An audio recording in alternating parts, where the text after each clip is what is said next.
Intense wildfires, dried up rivers, slashed crop yields. Europe experienced its second warmest year on record in 2022, as climate change unleashed record-breaking weather extremes that led to thousands of deaths. That's according to European Union scientists at Copernicus Climate Change Service, C3S, whose records date back to 1950. It was especially summer that was the warmest on record by quite a large margin.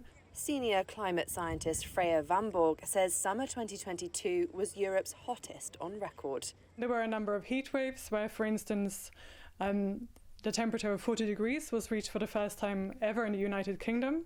So that's a country-level record. We also saw a large region of southern and central Europe, which was affected by drought throughout, or especially at the end of summer.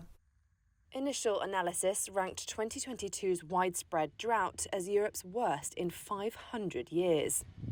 The hot, dry spell fueled intense wildfires in countries from Spain to Slovenia. And severe heat waves caused more than 20,000 so-called excess deaths in countries including France, Germany, Spain and Britain. But it's not just Europe. C3S says 2022 was also the entire world's fifth warmest year since at least 1850. So the Copernicus data shows that globally it was the fifth warmest year on record, but what's really to note here, I think, is that the last 8 years were all the warmest on record. And they were all also more than 1 degree above what we call the pre-industrial level for temperatures.